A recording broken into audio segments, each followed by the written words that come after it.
बढ़ सकता है। षटदम शील विरत बहुकर्मा निरत निरंतर सज्जन धर्मा। छठवीं भक्ति वो कहते हैं शीलवान होना चाहिए। षटदम शील विरत बहुकर्मा निरत निरंतर सज्जन धर्मा। आदमी को चाहिए कि वह शीलवान हो। षटदम शील विरत बहुकर्मा। विरत हो, विरत कहते हैं इस संसार से अपने मन को अलग कर लेना। आदमी की मति अपने आप में स्थिर नहीं रहती है, इसीलिए आदमी भटकता है।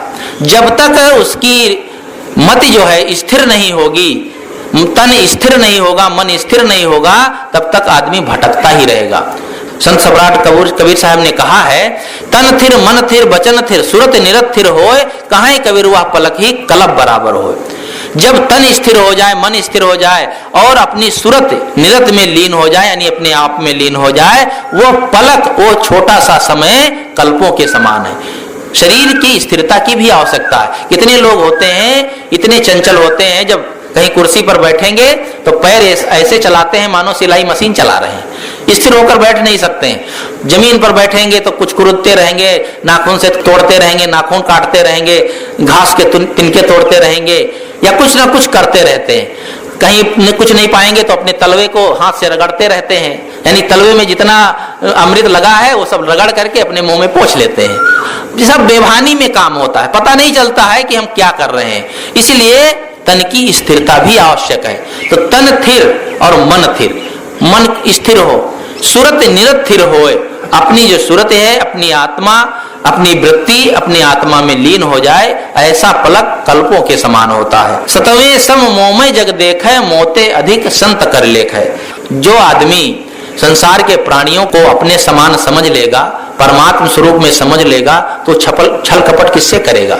एक व्यापारी है, यदि ग्राहक को ये समझे ये देवी देवता हैं, तो मिलावटबाजी कैसे करेगा, ठगेगा कैसे। हम तो ये समझते हैं कि जो मंदिर में मूर्ति के रूप में है वही भगवान है, वही देवता है। और ये सचेतन जो प्राणी हैं, माता पिता भाई बंधु के रूप में या प्राणियों के रूप में, जीव जंतुओं के रूप में, ये कोई भगवान नहीं है। भगवान की स्थापना हम करते हैं जो ना डोलते हैं, ना बोलते हैं, ना खाते हैं, ना पीते हैं, ना आशीर्वाद देते हैं, कुछ नहीं करते हैं। लेकिन जो माता पिता गुरु संत या परिजन कार्य करते हैं, हमारा जीवन का उद्धार करते हैं, उनको हम भगवत स्वरूप नहीं मान पाते हैं, उनको देवी देवता नहीं मान पाते हैं। देवी देवता ये दुनिया में कोई है तो इन प्राणियों में ही है। कहा तो लोग करते हैं कि हमारे अंदर परमात्मा बैठा है, परमात्मा का वास है, लेकिन दूसरे के अंदर बैठा परमात्मा अपने परमात्मा के समान नहीं है। अगर ये भावना हमारे अंदर आ जाए कि दुनिया में जितने लोग हैं वे हमारे आत्मा के समान ही प्रिय हैं, फिर ऐसा आदमी गलत कभी नहीं कर सकता है, किसी को सता नहीं सकता, दुख नहीं दे सकता है। सतह सम मोमय जग देखे, मोते अधिक संत कर लेखे। और यदि संत कहीं मिल जाए तो मुझसे अधिक उन्हें समझना चाहिए। अठें यथा लाभ संतोषा, सपने नहीं देखें पर दोषा। आठवीं भक्ति वे कहते हैं जो हमें जीवन में मिला है, धन दौलत पद प्रतिष्ठा, उसी में संतोष कर लेना चाहिए। यथा लाभ संतोषा, और सपने नहीं देखे पर दोषा, स्वप्न में भी दूसरे के दोषों को नहीं देखना चाहिए। जीवन में जो दूसरों के दोषों को देखता है वो निश्चित है वह अपने जीवन के दोषों को मिटाना नहीं चाहता है। आदमी के स्वयं के बड़े बड़े दोष दिखाई नहीं पड़ते हैं, दूसरों में छोटे छोटे दोष भी दिखाई पड़ जाते हैं। दूसरे के वस्त्र पर छोटा सा दाग लगा हो तो हम तुरंत देख लेते हैं, लेकिन अपने शरीर पर दाग लगा हो, अपने वस्त्रों पर दाग लगा हो तो उसे हम नहीं देख पाते हैं। दूसरे के कण के बराबर हम दोषों को देख लेते हैं और अपने पर्वत के बराबर दोषों को देख नहीं पाते हैं। इसलिए स्वप्न में भी किसी के दोषों को नहीं देखना चाहिए। बुरा जो देखन मैं चला, बुरा न मिलिया कोई, जो दिल ढूंढा आपना, मुझसे बुरा न कोई। अपने को हम देखें, क्या हम में बुराई नहीं है? हम बुरा ढूंढने चलते हैं, बुरा देखने चलते हैं, तो पहले अपनी ओर देखें। दोष देखेंगे तो जीवन में दोष आएंगे, गुण देखेंगे तो गुण आएंगे। कहते हैं एक बार युधिष्ठिर से उनके गुरु द्रोणाचार्य ने कहा कि जाओ इस नगर में पता लगा करके आओ कितने गलत आदमी हैं, कितने बुरे आदमी हैं, बुरे आदमियों की लिस्ट बना कर लाओ। तो घूम करके गए, पूरा नगर घूम डाले, लेकिन एक भी आदमी उनको बुरा नहीं मिला। जब दुर्योधन से कहा तुम पता लगा कर आओ, तो उसने लंबी लिस्ट दिखाई, कहा ये सब इतने आदमी जो हैं सब दुष्ट हैं। दरअसल देखने की एक कला होती है। जैसे आधा गिलास आप पानी भर कर लाएं तो एक आदमी कहेगा आधा गिलास पानी भरा है, दूसरा कहेगा नहीं आधा गिलास खाली है। बात दोनों की सही है, आधा गिलास खाली भी है, आधा गिलास भरा है, लेकिन हमारी दृष्टि कहाँ है, हमारा नजरिया क्या है, भरा देख रहे हैं कि खाली देख रहे हैं। जो भरा देखता है वो सकारात्मक बुद्धि होती है और जो खाली देखता है उसकी नकारात्मक बुद्धि होती है। दूसरे में दोष न देखें, दूसरे के दोष को देख करके हम हंसते चलते हैं लेकिन अपने दोषों को नहीं देखते हैं। दोष पराया देख के चले हसंत हसंत, अपने चित्त न आवी जिसका आदि न अंत। हम अपने चित्त को नहीं देखते हैं कि हमारे में कितने दोष हैं। एक गुरु महाराज थे तो उनका जो चेला था बड़ा भोला भंडारी था। एक बार गुरु महाराज ने उनको एक डंडा दिया, कहा देखो बेटा ये डंडा अपने पास रखना। देखा कोई आदमी बैठा है, भक्त आया है तो उसकी तरफ डंडा करे तो सब उसको पता चल जाए कि इसमें ये बुराइयां हैं। ये करता रहा और शाम को बताए गुरुजी इसमें ये बुराई है, ये बुराई है। तो उन्होंने कहा था कि मैं डंडा इसलिए दिया था कि दोषों को देखकर छोड़ देना और सद्गुणों को ग्रहण करना, और तू दोषों को देखता है और उनके सद्गुणों को नहीं देख सकता। इसमें तो ये गुण है कि दोष भी दिखाई देंगे और गुण भी दिखाई देंगे, तो गुण तो नहीं देखता है, केवल दोषों को देखता है। लेकिन जिसकी दोष दृष्टि होती है वो गुण नहीं देख पाता है। उसके मन में एक दिन हुआ कि जरा देखें गुरु महाराज में भी कोई दोष तो नहीं है। तो एक दिन उसने गुरु महाराज की तरफ ही डंडा घुमा दिया तो देखा गुरु महाराज में भी दोष हैं। कहा गुरु महाराज आप में भी कुछ ना कुछ दोष हैं। कहा हाँ बेटा मनुष्य शरीर है, हो सकता है कोई दोष रह गए हों, साधना कर रहा हूं, लेकिन एक बात बता क्या तूने कभी अपनी तरफ ये डंडा घुमाया है? कहा गुरु महाराज नहीं घुमाया। कहा घुमा कर देख। तो जब अपनी तरफ डंडा घुमाया तो देखा उसमें तो भंगार भरी हुई है, दोष ही दोष हैं। तब उसे लज्जा लगी कि गुरु महाराज हमारे में तो बहुत से दोष हैं। तो हम दूसरे के दोषों को तो देखते हैं, दूसरों की कमियों को तो देखते हैं, लेकिन अपने कमियों को नहीं देख पाते हैं। तो सतहे सब मोमय जग देखे, मोते अधिक संत कर लेखे, अठे यथा लाभ संतोषा, सपने नहीं देखे परदोषा।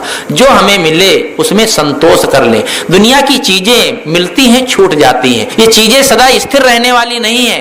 आदमी कमाने में, परिश्रम करने में तो मेहनत करने में उसे श्रद्धा नहीं है, प्रेम नहीं है। दहेज में जो मिलता है उससे आज तक कोई दुनिया में धनी नहीं हुआ है। जो अपने परिश्रम से कमाया जाता है वही सुख का कारण बनता है। इसलिए जो हमें मिला है उसी में संतोष करना चाहिए।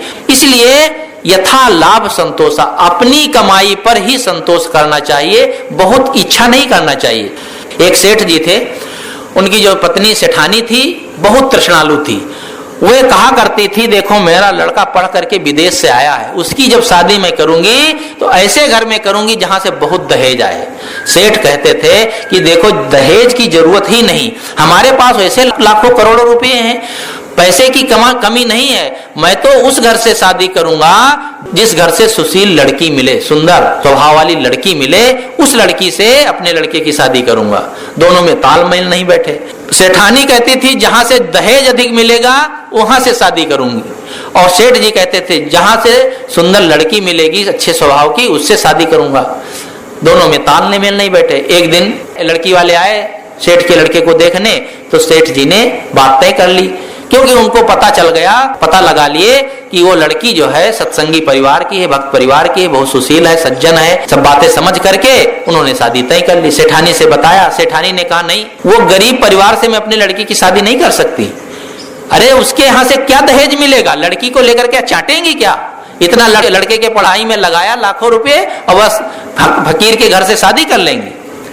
लेकिन सेठ माने नहीं, कहा शादी तो मैं उसी घर से करूंगा, और इधर उधर से व्यवस्था करके शादी कर ही लिए। बहू जैसे ही घर में प्रवेश किया, सामने सेठानी खड़ी थी और उनके पैर छूने के लिए झुकी, बस सेठानी तुनक करके दूर खड़ी हुई, कहीं भिखारिन कहीं की, और ना तो कुछ दहेज लाई, ना भिखारिन बन करके आई है, मेरे घर को भी भिखारी बना देगी, मेरे पैर मत छूना, दूर रहना। अब पहले दिन ही कोई बहू को इस तरह से डांटे तो कैसा लगेगा? लेकिन बहू बहुत समझदार थी, वो कुछ नहीं बोलती है। रोज सेठानी नाराज होती है, उसे डांटती है, फटकारती है, गाली देती है, लेकिन वो एक शब्द में भी उत्तर नहीं देती, सब सुनती रहती है। एक दिन उसको बड़ा गुस्सा आया सेठानी को, उसने सोचा कि इस बहू को जला दे, मर जाए तो मैं दूसरी शादी करूंगी जहां से बहुत दहेज मिलेगा। पहले से ही वो कई दिन हो गए थे वो बहू का बनाया भोजन नहीं करती थी। कहा देख तू अपना भोजन अलग बना तेरा भोजन और तेरे पति का बुढ़वा सेठ है, इसका भोजन अलग रहेगा, मेरा भोजन अलग रहेगा, तेरा छुआ मैं भोजन नहीं करूंगी। इतना गुस्सा। भोजन बना रही थी, उधर चूल्हे की गर्मी, उधर सूरज भी तप रहा था, उसकी गर्मी, अंदर क्रोध की गर्मी। ऐसा टकराव हुआ कि वो उबल पड़ी, लिया लकड़ी जलती हुई और बहू की साड़ी में लगाने के लिए दौड़ी। जैसे ही दौड़ी, आंगन में पानी पड़ा था, वो धड़ाम से गिरी, वो लकड़ी की आग उसी के साड़ी में लग गई। अब आजकल माताएं तो ऐसी साड़ी पहनती हैं कि अगर आग लगे तो मिनटों में काम तमाम। बस सेठानी ही भर भर जलने लगी। जब तक बहू दौड़ करके कम्बल उड़ाए, उसको बुझाए, तब तक सेठानी बहुत जल गई। देखो, एक बात ध्यान रखना चाहिए, कहीं किसी को आग लग जाए तो पानी नहीं डालना चाहिए। पानी यदि डालेंगे तो फफोले पड़ जाएंगे और पूरा शरीर खराब हो जाएगा। तुरंत कोई मोटा कपड़ा हो, उससे उसको उड़ा दें, हवा का ऑक्सीजन नहीं पाएगी आग, तो बुझ जाएगी। तो सेठानी को बुझाया तो सेठानी बेहोश हो गई। बेहोश हो गई, पानी छिड़का, पंखा किया। जब थोड़ी देर में होश आया तो आंखें तरेर कर कहती हैं, तेरे कारण जली हूं, अगर तू ना मेरे घर में आती तो मैं जलती नहीं। बहू ने कहा, माता तुम इतना जल गई हो, पूरा शरीर जल गया है, तुम ठीक हो जाना तो चाहे जितना डांट फटकार लेना, गाली दे लेना, मैं सब सह लूंगी, लेकिन अब तो शांत रहो। बहू ने खूब सेवा किया। 1-1.5 महीने में सास अच्छी हो गई, उसका शरीर अच्छा हुआ, साथ ही साथ उसका मन भी अच्छा हो गया। वो पड़े पड़े सोचती रहती थी, यदि एक उल्टा बहू होती, दुष्ट बहू होती, तो मैं जल गई थी, मुझे बुझाने ना आती। और सास के जलने पर बहू को तो फांसी होती नहीं, जेल होती नहीं। अगर बहू जले तो सास का नंबर जेल खाने में लगता है। तो सोचा कि यदि मैं जल गई थी और ये बहू बुझाने ना आती तो निश्चित आज इस संसार में मेरा नामो निशान ना होता। लेकिन ये कितना सुंदर सुशील स्वभाव की बहू मिली है और मैं दहेज के लिए तड़प रही हूँ। को पश्चाताप हुआ और निकाला चाबी का गुच्छा, बहू को थमा दिया, का बेटी तू ही घर की मालकिन है, आज से मैं केवल भजन भक्ति करूंगी। मैं बहुत गलती में थी, मेरा ये दुर्भाग्य था कि मैं इतने दिन तुझको सताती रही, दुख देती रही। जिस घर में ऐसी देवी आ जाए उस घर में तो स्वर्ग अपने आप आ जाता है। तो कहने का मतलब है, जीवन में जो हमें मिला है उसी में संतोष करें। धन हमारे शरीर के लिए है, परमार्थ का जो धन है वही वास्तविक धन होता है। तो अठे यथा लाभ संतोषा, सपने नहीं देखे पर दोषा। नवम नम्र सबसो छलहीना, मम भरोस ही हर्ष न दीना। नवम नम्र सबसो छलहीना, नवी भक्ति वे कहते हैं सबसे छल कपट रहित होकर के व्यवहार करना चाहिए। जो आदमी छल करता है, कपट करता है, गलत करता है, तो गलत किए हुए कर्मों का फल उसे भोगना ही पड़ता है। आदमी जब छल कपट करता है तो धन मिलता है तो बहुत खुश होता है कि हमें इतना मिल गया, लेकिन जब वह मूल पूंजी लेकर के विदा हो जाता है तब सिर पटक करके रोता है। इसलिए छल कपट से जो कमाया जाता है वो कभी कारगर नहीं होता है। अपनी मेहनत की कमाई में जो मिलता है या प्रेम से किसी ने अर्पण किया हुआ हो वही जीवन निर्वाह में लगाना चाहिए। तो नौवीं भक्ति कहते हैं, नवम नम्र सबसो छलहीना, मम भरोसे ही हर्ष न दीना। सबसे छल कपट रहित होकर के जीवन निर्वाह करना चाहिए। छल कपट करके जो कमाया जाता है वो दुख का कारण बनता है। एक यादव जी थे, वे दूध बेचते थे।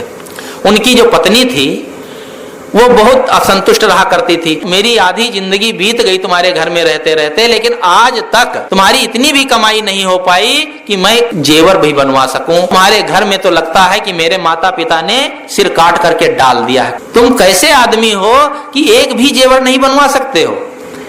तो यादव जी कहते थे, ऐसा है, मेरा जो दूध है प्रमाणित होता है, मैं पानी वानी नहीं मिलाता हूँ, पेवर दूध बेचता हूं तो उससे थोड़ा मुनाफा हो पाता है, तो उससे घर का खर्च भर चल पाता है। जेवर क्या करोगी? जेवर कोई लाभदायक है? जेवर पहनने से क्या लाभ होगा? लेकिन वो मानती नहीं थी कि नहीं, मुझे जेवर चाहिए, चाहे जैसे ये राजा हरिश्चंद्र मत बनो, पानी थोड़ा मिला दिया करो। यादव जी ने कहा, देखो मैं पानी नहीं मिला सकता हूँ। कहा, तुम नहीं मिला सकते तो मैं मिला दूं, लेकिन पानी का पैसा मैं रखूंगी, समझ लो।